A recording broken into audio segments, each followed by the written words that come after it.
Artinya di Lombok Timur ini angka pernikahan anak itu nomor 2 di NTB setelah Lombok Tengah. Nah, termasuk Baik. penyumbang terbanyaknya adalah dari Sakra Timur. Termasuk salah satunya adalah desa kami di Greneng Timur itu. Kami, SMP, SMA belum ya, menikah sudah dikatakan perawan ya, tua begitu ya? ada sebagian, Sebagian, ya ada oke, sebagian baik. yang Artinya diam-diam. setelah melakukan pembelasan itu apakah sebagian besar tetap menikah atau batal menikah atau bagaimana Pak Samsudin? Misalkan kalau ada masyarakat kami yang melakukan pernikahan anak itu, kami tidak melayani urusan administrasinya di desa. Ya. Misalkan dia buat NA atau apa, kami tidak layani itu. Apakah solusinya memang selalu harus dinikahkan Pak Samsudin? Tidak ada cara yang lain begitu? Nah, kami juga kebingungan kemarin.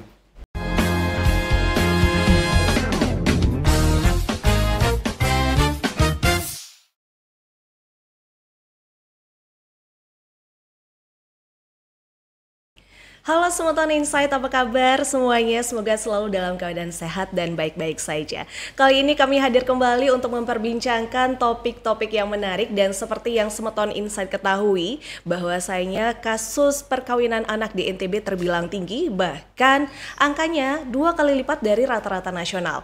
Untuk itu perlu ketegasan dan komitmen bersama untuk bersama-sama menekan kasus perkawinan anak. Untuk itu kali ini Insight Talk hadir dengan tema kita mendorong terbitnya regulasi pencegahan perkawinan anak di tingkat desa. Dan telah hadir di studio kali ini narasumber kita yang akan membahasnya yaitu Bapak Samsudin selaku Sekretaris Desa Greneng Timur, Kecamatan Sakra Timur. Selamat datang Pak Samsudin. Ya. Apa kabar Pak? Baik ya? Alhamdulillah baik. Alhamdulillah baik. Nah, kali ini kita ingin berbicara tentang Perdes yang alhamdulillah sekali Desa Greneng Timur adalah salah satu desa yang berhasil mengeluarkan peraturan desa penyelenggaraan perlindungan anak pada tahun 2023 gitu ya. Dan tentu ini benar-benar harus diapresiasi karena menunjukkan ketegasan dan perhatian khususnya untuk bersama-sama menekan kasus angka perkawinan anak. Dan terbitnya Perdes ini merupakan hasil kolaborasi yang dilakukan pemerintah desa bersama dengan Yayasan Gemilang Sehat selama pendampingan dari tahun 2021 dan peraturan desa penyelenggaraan perlindungan anak sebagai bentuk landasan yang dapat digunakan pemerintah desa untuk memberikan pemahaman terkait dengan pencegahan kekerasan dan perkawinan anak, lalu kehamilan remaja dan juga KBGS kepada orang tua, tokoh-tokoh masyarakat melihat sampai saat ini masih banyak sekali kasus-kasus perkawinan anak yang terjadi di Desa Greneng Timur, Kabupaten Lombok Timur, begitu Pak. Lalu kami juga ingin tahu sebenarnya sebelum ada Perdes itu berarti memang angka kasus perkawinan anak ini memang cukup tinggi di desa Pak. Terima kasih kami sampaikan. Kalau kita berbicara tentang pernikahan anak sebelum YGSI masuk di desa kami, artinya di Lombok Timur ini angka pernikahan anak itu nomor 2 di NTB setelah Lombok Tengah. Nah, termasuk penyumbang terbanyaknya adalah dari Sakra Timur. Termasuk salah satunya adalah desa kami di Greneng Timur itu. Nah, sehingga kami bersyukur dengan adanya ada NGO yang peduli terhadap isu ini. Kami bersyukur terutama kepada teman-teman YGSI yang telah menempatkan atau membuat proyek di desa kami terhadap isu-isu pelindungan anak itu.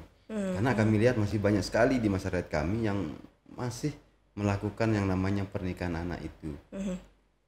Terutama di desa-desa yang agak luar dari perkotaan seperti kami di Desa Greneng Timur itu agak jauh dari perkotaan, sehingga pemahaman terhadap bahaya pernikahan anak itu agak berkurang di situ.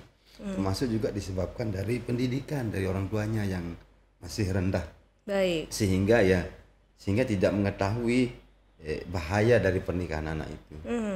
Apakah itu artinya banyak orang tua di desa, mohon maaf, bahkan mendorong anaknya untuk segera menikah di usia yang masih muda?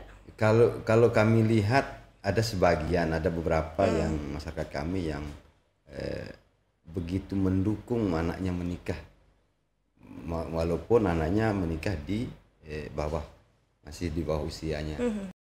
Artinya di desa itu ada istilahnya perawan tua di situ. Artinya ketika anaknya sudah berusia SMP atau SMA belum nikah, takut diomongin di masyarakatnya, di tetangganya, dikatakan anaknya ndak laku. Ada sebagian seperti itu pemahaman masyarakat SMP, kami, SMA belum menikah sudah dikatakan perawan tua begitu ya. Ada sebagian ya, ada sebagian yang berpendapat seperti itu, sehingga banyak sekali terjadi pernikahan seperti itu, pernikahan anak itu. Nah, ketika anaknya menikah didukung sama orang tuanya di situ. Itu yang masih banyak terjadi juga saya lihat. Di samping juga ada sebab-sebab lain yang dari sisi anaknya juga yang menyebabkan pernikahan anak itu. Baik, berarti dari tahun ke tahun tetap ada saja muncul kasus perkawinan anak sebelum munculnya Perdes ini? Iya, kami tidak bisa sembunyi dari hal itu. Artinya walaupun teman-teman YGSI bergerak di situ, toh masih saja yang ada terjadi seperti itu, akan tetapi agak berkurang sedikit. Ada pemahaman sedikit setelah adanya sosialisasi segala macam dilakukan oleh teman-teman YGSI di situ. Baik, sebelum berbicara mengenai sosialisasi, saya jadi penasaran nih Pak, karena kan memang butuh komitmen bersama, kompak semuanya untuk menerbitkan Perdes ini sampai akhirnya sekarang sudah terbit Perdes Penyelenggaraan Perlindungan Anak yang berhasil diresmikan di tahun 2023. Ini prosesnya susah nggak Pak? Atau perjalanan seperti apa sampai akhirnya Perdes ini terbit? Artinya ketika kami bikin Perdes itu kan banyak sekali tantangannya di situ. Nah, tantangannya kan mohon maaf tapi ini bukan kita ini kita berbicara realnya di lapangan ketika kita membuat Perdes itu. Artinya ada perbedaan pendapat di situ antara tokoh agama dengan kami sebagai pemerintah. Mohon maaf ini kami berbicara apa adanya. Artinya masih banyak oknum tokoh agama itu yang memperbolehkan pernikahan anak itu, kami lihat. Nah, katanya begini, ketika selama anak ini tidak melanggar undang-undang agama, dibolehkan menikah. Karena di hukum Islam itu boleh dia menikah di umur sekian, umur 16 sampai 15 itu, asalkan dia sudah balik. Itu pendapat mereka, sebagian tokoh agamanya. Kami yang dari pemerintah desa bersikukuh untuk tidak menikahkan, akan tetapi ada saja dukungan dari pemerintah tokoh agama. Ya, seperti itu dia. Makanya kami juga kewalahan juga di situ. Karena ada perbedaan pendapat itu sendiri. Ya, ada perbedaan pendapat itu, sehingga kami berinisiatif sebenarnya kuncinya kalau mau mengurangi angka pernikahan itu adanya di tokoh agama ini. Mari kita satukan persepsi kita tentang bahaya dari pernikahan anak itu. Tokoh agama, tokoh masyarakat dengan kami pemerintah desa. Seperti itu, Mbak. Lalu keterlibatan tokoh adat atau tokoh masyarakat apakah lebih pro ke pendapat tokoh agama atau pemerintah desa sendiri kira-kira, Pak? Artinya sebenarnya 50-50 sebenarnya. Ya, sama-sama. Artinya ada sebagian warga, ada sebagian masyarakat itu yang sangat lebih percaya terhadap tokoh agamanya ketimbang kami sebagai pemerintah itu. Nah, itu yang berarti prosesnya cukup panjang sampai akhirnya bisa resmi di tahun 2023. Siapa saja yang terlibat dalam pembuatan Perdes ini, Pak? Nah, ketika pembuatan Perdes itu banyak sekali yang kita libatkan. Misalkan ada kita undang tokoh agama di situ. Karena terjadi perbedaan pendapat tadi, sehingga kami juga harus menghadirkan tokoh agama di situ dalam pembahasan itu. Ada juga orang-orang muda kami libatkan di situ. Terus tokoh masyarakatnya, tokoh adatnya, semua kami libatkan di dalam penerbitan Perdes itu. Sampai akhirnya menghasilkan Perdes yang terbaik, khususnya yang disesuaikan dengan lingkungan masyarakat sekitar. Kita sesuaikan dengan situasi yang ada di situ. Nah, Perdes ini sudah terbit. Lalu langkah apa yang dilakukan bentuk sosialisasinya kepada masyarakat dan bagaimana respon dari masyarakat khususnya di Desa Gereneng sendiri? Apakah disambut dengan positif oleh masyarakat? Artinya ada sebagian yang menyambut positif, ada sebagian juga yang tidak begitu respect terhadap Perdes itu. Kenapa saya bilang begitu? Ada sebagian masyarakat kami yang sudah paham tentang kehidupan dunia luar. Artinya yang agak pemikirannya agak milenial sedikit, agak agak mendunia lah pemikirannya. Nah, tapi ada juga masyarakat kami yang agak awam di situ juga yang begitu kurang respect terhadap Perdes itu. Karena tidak menguntungkan untuk mereka di situ Perdes, karena ada beberapa yang yang menjelaskan tentang bahaya pernikahan di situ, pernikahan anak di situ yang ada di dalam isi perdes itu. Apakah itu artinya sudah sosialisasi turun langsung ke masyarakat sampai akhirnya melihat oh seperti ini ya respon dari masyarakat, atau bentuk sosialisasi seperti apa yang Pak Samsudin dan tim sudah lakukan? Karena kenapa kami bicara di sini, karena biasanya kalau ada terjadi pernikahan anak itu biasanya saya yang turun langsung ke lapangan. Ada istilahnya belas itu, saya sendiri yang langsung turun ke lapangan, mewakili pemuda desa, melakukan pembelasan. Di samping pembelasan di situ kami jelaskan juga bahaya dari pernikahan anak itu. Di situ dia. Tapi ada sebagian yang mengiyakan, ada sebagian yang melangsungkan pernikahan. Artinya setelah melakukan pembelasan itu apakah sebagian besar tetap menikah atau batal menikah atau bagaimana Pak Samsudin? Ya, dari hasil di lapangan selama ini kita lakukan, bisa kita katakan lebih banyak yang melanjutkan pernikahan. Karena ada beberapa faktor di situ penyebabnya. Yang sehingga terjadi melangsungkan pernikahan. Ada yang kita berhasil juga ada. Ya, dari banyaknya kasus tersebut sampai akhirnya terbit Perdes ini, berarti memang Perdes ini dianggap sangat penting untuk menekan perkawinan anak. Kita harapkan nanti bisa efektif sekali. Ini kira-kira sepenting apakah dari keberadaan dari Perdes ini untuk di desa, Pak Samsudin? Artinya, mohon maaf ini, artinya ketika kita berbicara tentang pernikahan anak, selama ini kami sulit sekali menemukan orang yang sangat peduli terhadap isu pernikahan anak itu. Karena sudah jelas, mohon maaf sekali lagi, sesuai perintah agama kita, kita disuruh, malah kan diwajibkan untuk melindungi keluarga kita. Nah, keluarga di sini bisa saja berarti keluarga terdekat kita maupun tetangga, walaupun sampai ke semua masyarakat desa. Itu sudah perintah agama. Akan tapi selama ini kami lihat masih jarang sekali orang yang sangat peduli terhadap pernikahan, isu pernikahan anak itu. Sehingga kami bersyukur dengan adanya teman-teman YGSI ikut terjun ke desa untuk melihat isu-isu ini. Ya, jadi semoga nanti bisa dimaksimalkan dengan baik ya dengan keberadaan Perdes ini. Pak Samsudin, setelah Perdes ini terbit, masih adakah muncul kasus perkawinan anak di desa, Pak? Masih. Karena apa? Kenapa kami bilang masih? Kami tidak seperti tadi, kami tidak berani jamin 100% akan kita berhasil. Akan tapi sedikit demi sedikit kita mengurangi angka pernikahan itu. Nah, artinya banyak sekali penyebabnya di situ. Yang pertama biasanya kami lihat di Greneng Timur itu, mohon maaf Mbak, 80%-nya mungkin rata-rata masyarakat kami menjadi TKI di situ. Nah, banyak sekali anak-anak TKI itu yang melakukan hal seperti itu. Sehingga kenapa? Karena kan tidak ada perhatian dari orang tuanya di situ. Ya, kasih sayang dari orang tuanya tidak ada. Sehingga banyak sekali terjadi pernikahan anak itu. Dan yang perlu kami catat juga, perlu kita ketahui bahwa di desa itu kalau anak keluar itu, keluar sama cowok cewek itu, keluar malam itu, kalau lewat dari jam 10 saja, itu sudah dianggap aib.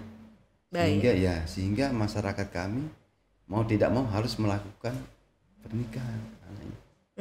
Seperti itu, karena takut dianggap sebagai aib di masyarakatnya. Berarti sampai detik ini pun masih tetap terjadi kasus perkawinan anak, walaupun Perdes ini sudah muncul sikap, sudah ditunjukkan, sosialisasi lagi, tapi mau tidak mau ternyata di masyarakat masih terjadi. Apakah itu artinya sanksinya kurang tegas atau sebenarnya apa sih isi dari Perdes ini, Pak? Kalau kita berbicara sanksi, mohon maaf, di Perdes itu saya kira secara inklusif tidak ada yang agak tegas di situ. Sama dengan yang pernah kami lakukan sebelum ada Perdes ini. Sebenarnya dari awal, sebelum Perdes ini ada, kami sudah melakukan pencegahan dari awal sebenarnya. Seperti misalkan kalau ada masyarakat kami yang melakukan pernikahan anak itu, kami tidak melayani urusan administrasinya di desa. Misalkan dia buat NA atau apa, kami tidak layani itu. Yang kedua, kami melarang semua perangkat desa yang masuk di lembaga desa semuanya tidak boleh hadir di acara pernikahan itu. Nah, untuk diketahui bahwa di desa itu ada 2 sebenarnya acara gawe itu. Yang pertama, kalau ada orang menikah itu, yang pertama itu ada istilahnya penyelesaian hukum adat, hukum agamanya. Yang kedua penyelesaian hukum adatnya. Nah, di penyelesaian hukum agamanya ini kami tidak hadir di situ. Artinya kalau kami hadir, sama artinya kita setuju terhadap pernikahan anak itu. Nah, kalau di hukum adatnya, kami hadir di situ. Kenapa? Karena kami semua ini adalah terlahir dari politik. Kalau kami tidak hadir di pegawai adatnya, kami dianggap kurang baik di masyarakat. Sehingga kalau di penyelesaian hukum agamanya kami tidak hadir di situ, tidak boleh hadir. Sampai tingkat RT-nya tidak boleh hadir di situ. Nah, kemudian kami bisa hadir itu di penyelesaian hukum adatnya di situ. Begawe istilahnya kalau di desa itu. Ya, di situ kami bisa hadir. Kalau di pernikahan kami tidak berani hadir di situ. Tidak boleh juga hadir. Berarti ini sanksi yang sudah diterapkan sebelum dari awal. Akan tapi walaupun begitu tetap saja ada masih melakukan pernikahan itu. Berarti untuk di Perdes sendiri isi sanksi kira-kira seperti apa Pak Samsudin? Kalau di Perdes itu kan jelas dia di sana dilarang. Dilarang membujuk anak-anak untuk menikah yang merugikan masa depan anak-anak itu. Dan masih banyak sih lain-lain. Berarti himbauan saja isinya di situ. Tidak ada untuk denda sendiri mungkin tidak ada Pak Samsudin. Kalau di situ saya lihat tidak terlalu muncul denda itu. Nah, ada juga begini juga. Di desa itu kan ada istilahnya denda. Denda bagi yang melakukan pernikahan di bawah umur. Nah, akan tetapi ada 2 konsep dia di situ. Makanya kita juga bingung juga di desa ini. Di pihak sekolah juga ada istilahnya denda di situ. Biasanya kalau ada yang menikah masih sekolah misalkan anak itu ada yang menikah, biasanya kami dikirimin surat dari sekolahnya. Nah, di sekolah itu ada kesepakatan di situ, ada dendanya juga di situ. Di Perdes kami juga ada dendanya. Mana yang kita ikuti ini? Apakah kita pakai yang di desa Perdes yang di desa ini atau di sekolah ini? Di sekolah juga ada aturannya. Kalau dia menikah masih umuran sekolah, masih sekolah, dendanya sekian. Di desa juga seperti itu dia. Ada juga dendanya. Akan tetapi biasanya yang kami ikuti adalah sesuai keputusan sekolahnya yang kami ikuti. Apa katanya sekolah? Nah, kalau selesai urusan sekolah biasanya baru kami buatkan segala macam dokumennya. Baik, berarti memang sudah ada tapi memang butuh ketegasan yang lebih lagi karena sanksi sudah ada tapi nyatanya masih saja muncul kasus perkawinan anak ini. Berarti faktor utamanya kira-kira lebih pada orang tua kah, ekonomi, pendidikan, atau seperti apa sebenarnya di desa sendiri, Pak? Iya. Kalau kita berbicara faktor ya banyak sekali penyebabnya. Misalkan pengetahuan terhadap pengetahuan orang tuanya terhadap bahaya pernikahan anak itu. Seperti tadi ada istilahnya kayak tadi takut cemoin sama tetangganya. Baik. Dikirain anaknya tidak laku segala macam. Itu dari sisi orang tuanya. Yang kedua dari sisi anaknya juga. Seperti tadi anak ini ditinggal sama kedua orang tuanya ke luar negeri, tidak ada kasih sayangnya, tidak ada perhatiannya, sehingga mereka bisa saja mau kemana sama pacarnya segala macam, sehingga banyak yang terjadi pernikahan anak. Yang kedua biasanya anak yang ditinggalkan ke luar negeri itu biasanya fasilitasnya terjamin dia, apapun dia mau, motor, HP segala macam, apapun yang dia mau biasanya dipenuhin sama orang tuanya. Nah, itu yang menyebabkan kebebasan, itu yang menyebabkan anak-anak melakukan hal seperti itu. Dan yang banyak terjadi seperti yang saya sampaikan tadi adalah adat di masyarakat itu. Kalau anak keluar lebih dari jam 10 dia pulang, dibawa pulang, dianggap aib di mata masyarakat. Dan mau tidak mau orang tuanya harus menikahkan. Seperti kasus yang kami tangani kemarin. Kami mediasi di kantor desa, anak itu memang begitu ya. Malahan anak itu sampai bersumpah sama orang tuanya bahwa dia tidak pernah melakukan apa-apa. Akan tetapi semua keluarganya dianggap aib sama masyarakat lain sehingga harus menikahkan. Walaupun anak itu masih kecil. Ya, kembali lagi kita mendengar informasi seperti ini cukup sedih juga ya, karena mau tidak mau kita juga harus mengikuti awik-awik desa yang ada di desa setempat, khususnya di Greneng Timur. Nah, tentunya lewat Perdes ini, pemerintah desa seperti di Greneng Timur diharapkan berperan untuk mewujudkan rencana pembangunan yang inklusif dan berkelanjutan, Pak Samsudin, untuk mendukung anak dan remaja melakukan pencegahan perkawinan anak, kekerasan berbasis gender, dan juga kehamilan remaja. Selain soal perkawinan anak, upaya apa saja yang dilakukan pemerintah desa, khususnya dalam mencegah kehamilan remaja dan KBGS di sana, Pak? Kalau berbicara itu, sementara ini yang kami lakukan, makanya kembali kami bersyukur sama teman JGSI ini banyak sekali kegiatannya di tingkat desa itu. Sehingga kami sekarang berinisiatif sama adik-adik PTBM itu, FAD itu di sana kan ada FAD, ada PAPTBM di situ. Nah, berinisiatif untuk melakukan sosialisasi di tingkat paling rendah. Nah, misalkan begini, ketika kan di semua desa, di musola, di masjid, di situ akan ada anak-anak ngaji di situ. Malah kami suruh turun anak-anak itu, ada di PAPTBM itu ke tempat-tempat TPQ, tempat-tempat orang ngaji itu. Di sana sambil dia masukkan sosialisasi terkait bahaya pernikahan anak itu, KBGS segala macam itu. Nah, kemudian yang selanjutnya kami juga berinisiatif di situ mengikut sertakan anak-anak adik-adik kami PRTBM ini untuk ikut di setiap posyandu. Karena dia keliling nanti. Nah, sebelum adik-adik ini sosialisasi jangan kasih pulang dulu. Ibu-ibunya kasih dia karena di masing-masing posyandu itu kan ada namanya posyandu remaja di situ, ada posyandu lansia segala macam di situ. Makanya ada kesempatan kita masuk di situ, sosialisasi di setiap posyandu itu. Bentuk pelibatan anak mudanya sudah sejauh mana dilakukan untuk melakukan sosialisasi, Pak? Malah anak-anak muda yang kita libatkan semuanya ini, ke sekolah, ke tempat-tempat yang tadi. Malah mereka-mereka yang kami libatkan di situ, sepenuhnya sudah kami libatkan. Hanya kami mendukung semua kegiatannya.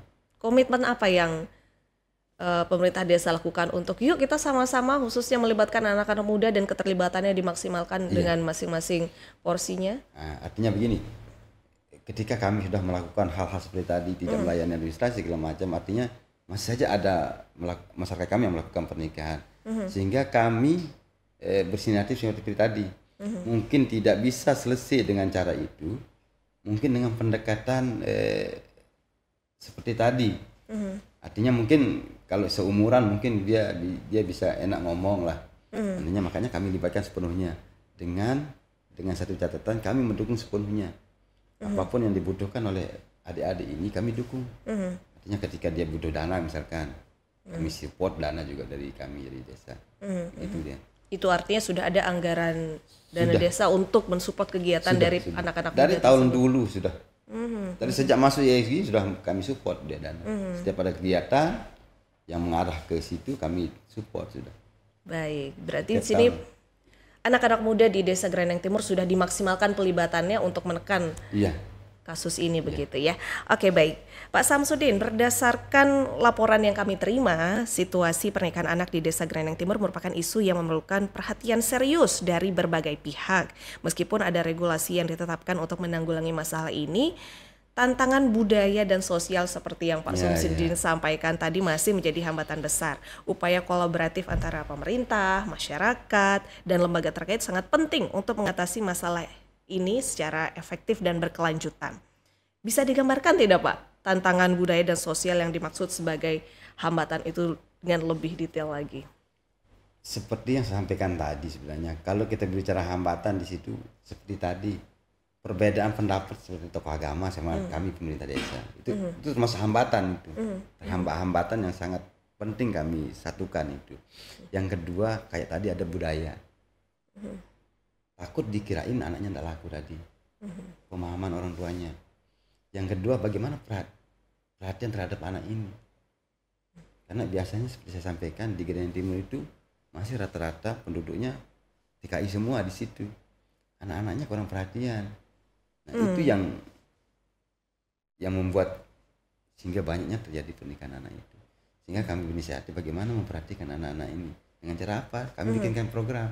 Apa saja programnya, Pak? Kegiatan seperti besok pagi mungkin ya, Besok pagi mungkin ada pembukaan di situ, ada pentas seni, ada sosialisasi di sana, yang semuanya melibatkan anak-anak muda di situ.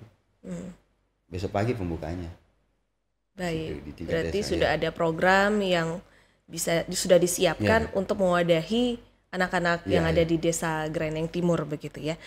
Nah, kalau tadi sudah disampaikan mengenai tantangan dan hambatannya, kembali lagi memang selalu ada perdebatan di dalamnya, tetapi solusi diharapkan nantinya ada, dan ternyata memang solusinya kembali lagi menikahkan anak-anak tersebut begitu ya, ketika pulang di atas jam 10 mau tidak mau. Apakah solusinya memang selalu harus dinikahkan Pak Samsudin? Tidak ada cara yang lain begitu?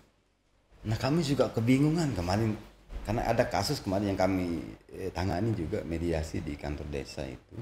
Seperti itu yang terjadi. Malah anak itu bersumpah di depan orang tuanya, di depan kami. Malahan di depan dinas dan PKA, bukan PKA, PPA kemarin, karena ikut terlibat di situ di mediasi itu. Malah anak itu bersumpah bahwa tidak pernah melakukan hal-hal yang baik sama temannya ini, teman lakinya. Akan tetapi seperti tadi, keluarganya takut diomongin sama tetangganya, dikirain aib itu, karena anaknya terlalu malam dia pulang, malahan jam 10 lebih dia pulang itu. Kita sepakat hari itu sebenarnya tidak dinikahkan, akan tapi dia diam-diam keluarganya menikahkan di luar pengetahuan kami. Berarti dari sudut pandang pemerintah desa sendiri, hal apa yang paling utama yang menjadi pemicu pernikahan anak di Desa Greneng? Apakah lebih kepada aktivitas anak itu sendiri, atau ternyata memang keadaan lingkungan sekitar yang mengharuskan si anak untuk menikah padahal anaknya memang belum siap dan tidak mau bahkan? Artinya kalau kita berbicara sekarang hari ini, hari ini di desa, di semua desa mungkin rata-rata di Jakarta Timur itu, kebanyakan penyebabnya anak itu sendiri sebenarnya. Kalau saya lihat sekarang ya. Baik. Artinya faktor orang tua ini sedikit sekali sekarang. Udah paham lah kalau bicara keluarga orang tuanya aja. Akan tapi yang banyak penyebabnya adalah anak itu sendiri. Pergaulan bebas ini, media ini yang menyebabkan seperti itu. Yang masih sehingga menyebabkan pernikahan itu. Berarti sekali lagi memang anak-anak kita butuh perhatian khusus begitu ya. Di samping memang orang tua perlu untuk melakukan pendekatan lebih kepada anak-anaknya, tetapi memang kebutuhan pendidikan, ekonomi dan yang lainnya memang harus terpenuhi agar anak-anak kita bisa terlindungi dari kasus perkawinan anak ini sendiri. Selanjutnya Pak Samsudin, kalau tadi kita sudah melihat ternyata banyak anak-anak yang terpaksa untuk melakukan perkawinan anak, kira-kira difasilitasi seperti apa anak-anak yang sudah menjadi korban perkawinan anak ini sendiri, Pak? Kalau anak-anak yang sudah terlanjur melakukan pernikahan anak itu, yang pertama kami lakukan adalah perhatian penuh dari sisi kesehatannya. Yang kita khawatirkan adalah jangan hamil dulu. Nah, kami kasih tahu Bu Bidan, jangan kasih hamil dulu. Malahan diwajibkan harus dia pasang KB dulu, tidak boleh dia langsung hamil, karena kita khawatirkan kesehatan orang tuanya. Itu perhatiannya yang kita utamakan. Apakah salah satunya juga dimasukkan ke dalam kategori keluarga miskin karena bisa saja kedua pasangan ini belum bekerja dan memang butuh bantuan dari pemerintah desa, atau bagaimana Pak? Nah begitu, kalau kita bicara keluarga miskin, bisa saja kita masukkan jadi keluarga miskin di situ. Karena begini, yang namanya pernikahan anak itu artinya banyak sekali efek negatifnya di situ kami lihat. Yang pertama, angka stunting itu melonjak itu gara-gara pernikahan anak ini. Kenapa? Karena belum siap dia ini untuk melahirkan, kandungannya belum siap. Semuanya, kalau anaknya lahir juga kurang sehat karena memang ibunya belum siap untuk punya anak, untuk melahirkan. Yang kedua, dari sisi suaminya, misalkan suaminya ini kan masih umurnya masih kecil, pemikirannya belum dewasa dia. Artinya untuk mencukupi kehidupannya di rumah tangganya ini agak berkurang. Dia. Karena masih malas-malasan dia, karena belum dewasa dia berpikir. Sehingga banyak seperti tadi, angka kemiskinan disebabkan dari pernikahan anak itu. Stunting itu juga disebabkan dari situ juga. Nah makanya kita selalu melarang yang namanya pernikahan anak itu. Jadi sekali lagi memang ini yang terjadi dan butuh perhatian khusus begitu ya.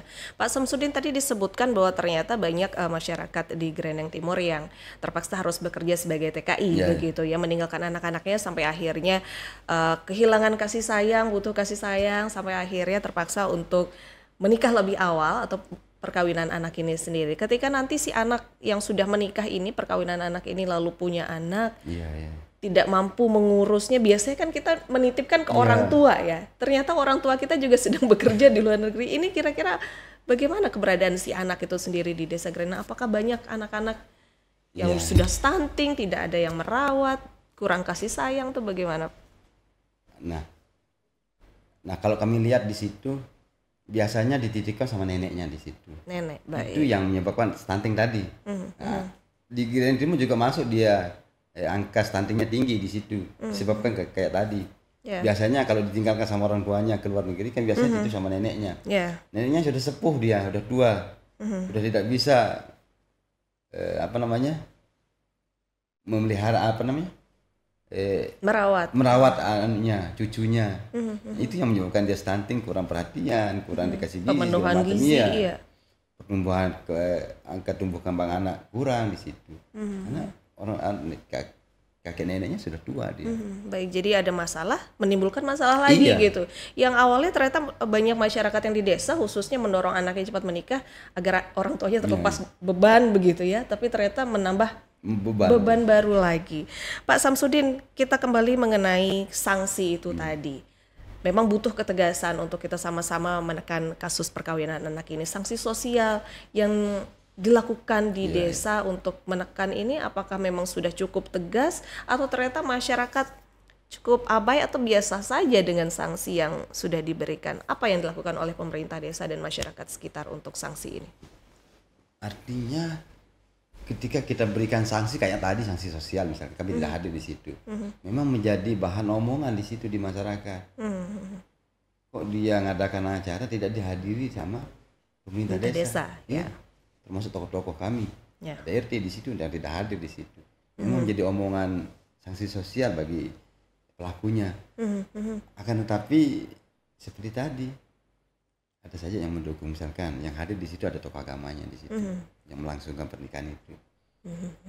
Itu yang membuat kurang ada efek jerahnya, saya lihat di situ. Jadi ada sanksi ataupun tidak ada sanksi biasa saja masyarakat di sana. Memang di undang-undang pernikahan itu kan sudah jelas, memang ada sanksinya kalau berdasarkan undang-undang itu. Akan tetapi sampai saat ini di Lombok Timur itu belum ada terjadi proses, belum ada diproses kasusnya. Dan pengalaman kami kalau ada kami melaporkan kasus di tingkat Polres itu sulit sekali dia, rumit sekali anunya penyelesaiannya, terlalu banyak yang dia barang bukti yang dia mau. Sehingga masyarakat banyak yang malas untuk melapor lah di situ. Menurut Pak Samsudin sendiri, kira-kira sanksi sosial seperti apa yang sepertinya efektif nih kalau kita terapkan di desa? Kira-kira ada nggak Pak ide dari Pak Samsudin sendiri? Kira-kira sanksi apa ya yang paling tepat untuk diberikan kepada mereka-mereka yang melakukan perkawinan anak atau mendukung perkawinan anak khususnya di Desa Greneng Timur, Pak? Kalau kita berbicara sanksi ya efek, tegaskan saja undang-undang itu. Undang-undangnya jelas dia. Kalau ada masyarakat yang melakukan pernikahan, sanksinya sekian, hukuman penjara sekian tahun. Itu saja ditegaskan. Selesaikan saja satu kasus saja oleh kepolisian penegak hukum ini, maka menjadi efek jerah terhadap masyarakat lain. Tapi sampai saat ini kami belum lihat itu. Tidak ada yang terselesaikan masalahnya. Karena tidak semua pihak memegang teguh komitmen itu begitu ya. Selanjutnya Pak Samsudin, terakhir, kira-kira apa harapan ke depannya khususnya mewakili pemerintah desa setelah program Power to Youth selesai di tahun 2025? Artinya seperti yang saya sampaikan tadi, kami mau sebenarnya setelah ada program ini selesai, artinya adik-adik PTBMI tetap bekerja, tetap melakukan sosialisasi segala macam. Dan yang terpenting adalah selesaikan undang-undang perlindungan anak itu oleh penegak hukum ini. Satu saja contohnya misalkan bisa selesai kasus itu, maka menjadi efek jerah terhadap Lombok Timur malahan. Karena tidak ada pemerintah yang mau dipenjara atau dihukum, atau keluarga masyarakat yang mau dihukum. Itu saja sih harapan kami. Tegas tentang undang-undang itu, selesaikan. Baik, tegas tentang undang-undang dan selesaikan, terapkan begitu ya, dan semua pihak harus komitmen dengan. Dan jangan terlalu dipersulit masyarakat itu ketika ada laporan kasus seperti itu. Seperti kasus yang sedang kami tangani sekarang. Ada yang kami laporkan di tingkat Polres, sulit sekali, banyak sekali yang dia mau. Kenapa tidak, kalau memang jelas dia melakukan pernikahan, kenapa nggak ditindak lanjut? Ya. Kan selesai masalah.